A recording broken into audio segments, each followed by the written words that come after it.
The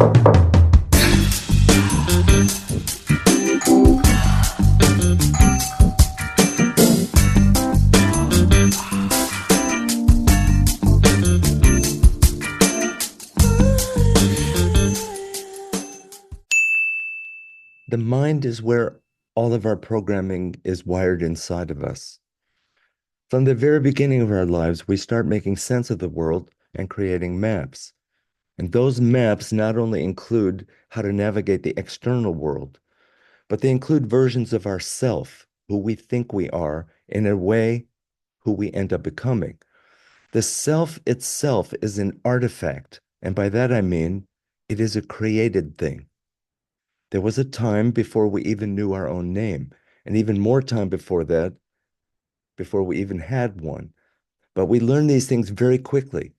You know, when somebody says my name out loud and I turn around because I think they're talking to me, and that's just common sense. But it is a learned thing, is what I'm saying. Knowing about trauma is not the same as integrating trauma. Knowing our neuroses, our problems, our issues, is not the same as overcoming them and is not really required to integrate trauma. That's why I'm starting to call my therapy headless therapy, because words get in the way, and words are not the main event in therapy. True therapy is an energy exchange where I position myself as the therapist to nudge you to go beyond what you already know, to approach the frontier of your own learning. Because let's face it, if you knew everything about yourself, you wouldn't be having the issues or the problems that you have.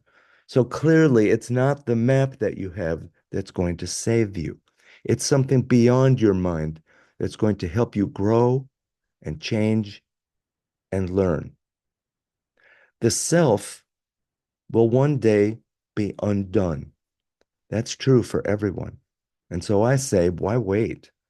Let yourself become undone now, because that's where freedom really resides, in that space beyond our personal individual identity.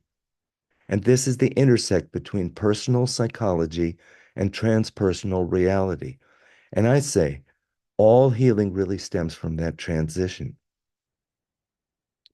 I know the phrase mindfulness is used to mean a heightened awareness of the here and now. But what I'm talking about here is mindlessness, where there's just less mind involved in our experience. Because again, the mind is where all the programming resides.